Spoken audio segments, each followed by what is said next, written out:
Hi Kavya, இன்னைக்கு kids lunch பாக்ஸ்க்கு என்ன back பண்ணிருக்கேன்னு சொல்லி பார்க்கலாமா? லஞ்ச் ஸ்பெஷலா குட்டீஸ் கேட்டுக்கிட்டதுக்காக ரசமும் சோறும் தான் எனக்கான ஸ்பெஷல். கொதிக்கிற தண்ணியில அரிசியை சேர்த்து வேக விட்டுட்டு ரசத்தை வச்சிருந்தேன். மிளகு, ஜீரகம், மஞ்சப்பொடி, காயப்பொடி, பூண்டு, வத்தல், பச்சை மிளகா, கொஞ்சம் ஃப்ரெஷ்ஷான மல்லி இலையும் சேர்த்து அடிச்சு எடுத்து வச்சிருந்தேன். தேங்காய்ல கடுகு, வத்தல், கருவேப்பிலை தாளிச்சிட்டு கட் பண்ணி வச்சிருக்கிற தக்காளியை உள்ள சேர்த்து நல்லா வதக்குறேன். தக்காளி நல்லா மசிஞ்ச பிறகு அடிச்சு வச்சிருக்கிற மசாலாவை சேர்த்து வதக்குதேன். ஒரு 2 நிமிஷம் வதக்கி கொஞ்சம் எண்ணெய் பிரிஞ்சு வந்ததும் ஊற வச்சிருக்கிற புளிய கரைச்சு உள்ள சேர்த்துறதேன். கூடவே தேவைக்கு தண்ணியும் சேர்த்து மல்லி இலை, கருவேப்பிலை, உப்பு சேர்த்து நொர கூடுனதும் ஆஃப் பண்ணிருந்தேன். ரசமும் ரெடி. ரசத்துக்கு நான்வெஜ்ல ஒரு ஃப்ரை இருந்தா நல்லா இருக்கும். நேத்து சண்டே சிக்கனும் மட்டனும் சாப்பிட்டதுனால இன்னைக்கு மீன் வாங்கலாம்னு சொல்லிட்டு நேத்து நைட்டே மீன்காரனுக்கு போன் பண்ணி என்ன மீன் இருக்குன்னு கேட்டுட்டு கட் பண்ணியும் கொண்டு தர சொல்லிட்டேன். காலையில 6 மணிக்கு கொண்டு வீட்லயும் தந்துட்டாங்க. நெடுவா மீன் தான் வாங்கியிருக்கேன். கொஞ்சம் கிளீன் பண்ணி கட் பண்ணியும் கொண்டு வந்திருக்காங்க. வாங்கின மீனை கொஞ்சம் கிளீன் பண்ணியும் எடுத்துருதேன். ஆல்ரெடி அவங்க கட் பண்ணி கொஞ்சம் கிளீன் பண்ணி கொடுத்துருக்குது. எனக்கு காலையில வேலையை முடிக்க கொஞ்சம் ஈஸியா இருக்கு. நெடுவா மீனுங்கும் போது முள்ளு ரொம்ப ஹார்டா இருக்காது.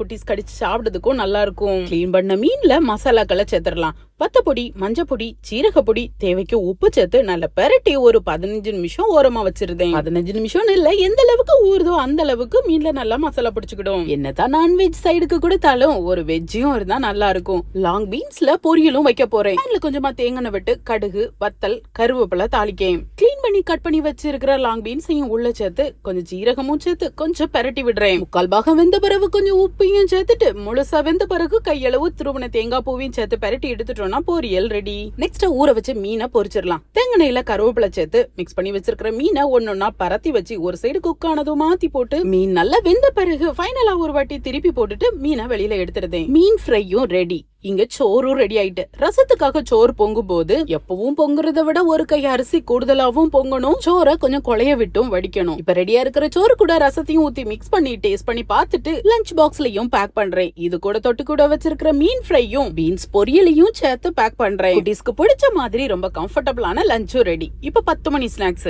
ரூம் டெம்பரேச்சர்ல இருக்கிற பட்டர் கூட கொஞ்சமா சுகர் சேர்த்து மிக்ஸ் பண்ணி எடுத்து வச்சிருந்தேன். கொஞ்சம் மிக்ஸ்டு ஃப்ரூட் ஜாமையும் மிக்ஸ் பண்ணி எடுத்து வச்சிருந்தேன். இப்ப ரெடியா இருக்கிற பண்ண 2 ஸ்லைஸ் பண்ணிட்டு மேல் பாகத்துல பட்டரையும் கீழ் பாகத்துல ஜாமையும் ஸ்ப்ரெட் பண்றேன். இந்த பன் பட்டர் ஜாம டிஃபரெண்டா ரெடி பண்ணுவாங்க. இது என்னோட சிம்பிள் வெர்ஷன். குயிக்காவும் ரெடி பண்ணிரலாம். டேஸ்டும் சூப்பரா இருக்கும். இப்ப ஜாமையும் பட்டரையும் தடவி வச்சிருக்கிறத அப்படியே ஒன்னா க்ளோஸ் பண்ணி பேன்ல கொஞ்சமா பட்டரை மெல்ட் பண்ணிட்டு அடுப்பை ஆஃப் பண்ணிட்டு ரெடி பண்ணி வச்சிருக்கிற பண்ண மேல தூக்கி வச்சு ஒரு 2 நிமிஷம் அப்படியே விட்டுருதேன். தேவைப்பட்டா மேலேயும் கொஞ்சம் பட்டர் தடவி விடலாம். இன்னும் கொஞ்சம் நல்லா இருக்கும். அந்த ஹீட்லயே அடிபாகம் கொஞ்சம் கிறிஸ்பியா இருக்கும். ஃபைனலா பேன்ல இருந்து எடுத்து கட் பண்ணி சாப்பிட்டு பாருங்க. சூப்பரா இருக்கும். ஓகே ஃப்ரெண்ட்ஸ், லஞ்ச் ரொம்ப பிடிச்சிருச்சுன்னா ஒரு லைக் கொடுத்துக்கோங்க. நாளைக்கு என்ன மெனு சொல்லி நாளைக்கு பார்க்கலாம். பாய்.